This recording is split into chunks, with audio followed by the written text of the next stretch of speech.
Hi! I was humming along making my handmade card with the Best Birds photopolymer stamp set. And then I wanted to use one of the framelits dies from the coordinating Birds and Blooms Thinlits dies to die cut the branch. Well, that's when the humming stopped and the frustration started. It didn't matter how many times I tried, I just couldn't get the die centered around the branch for a good even cut. And then it dawned on me where it had gone wrong. So I'm going to share my quick tip for die cutting with photopolymer stamps so this doesn't happen to you too.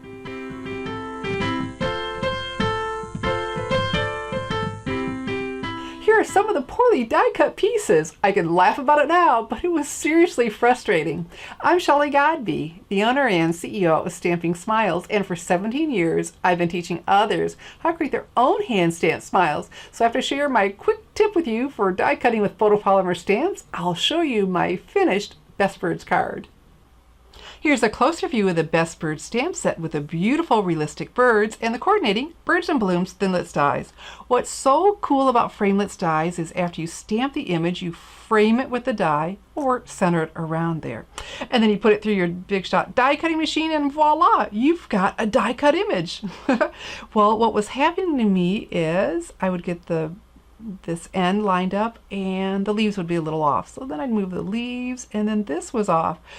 And I kept trying over and over and I thought, well, it must be me. It must have shifted as it went through. And so after several times, I thought, what in the world? You know, I looked at my die. It's not the die. I've used this before and it's done a beautiful job and, you know, I haven't messed it up. It's the same as it always has been. And then it occurred to me where I had gone wrong. So let me show you. I've got my clear mount block and my branch photopolymer stamp. And so I just placed it on here and I stamped. Well then, like I said, it would occur to me if the die hadn't changed, it was the stamp. Photopolymer stamps are pliable, which can be a lot of fun. You can change the curve. You can change the shape of it. And I've done that with some others. Maybe a word that I want to curve to fit a particular die.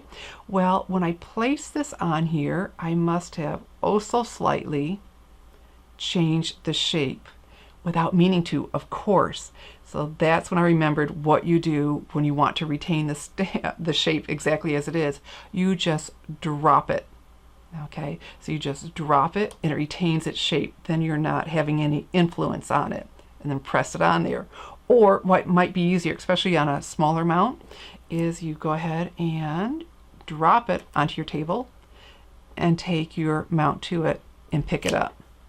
So there you go. That easy.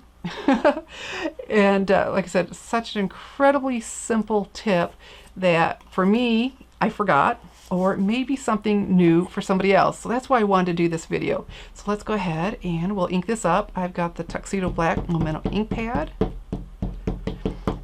Okay, this isn't necessarily recommended for watercoloring. I really like using the Tuxedo Black Memento ink pad with my photopolymer stamps because it doesn't stain it like the permanent black ones do. And I found if I just let it dry really well, I've been able to watercolor without smearing the lines. So there we go with our stamp branch in the shape that it was intended to be.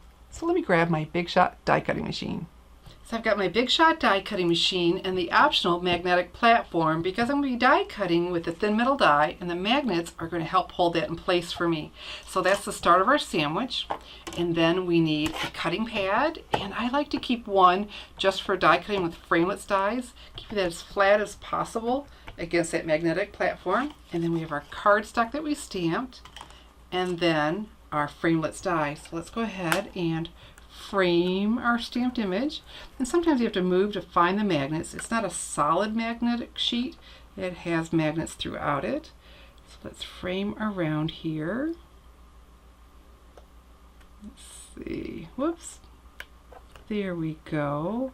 I think that's looking pretty good. We'll find out. The proof will be in the pudding.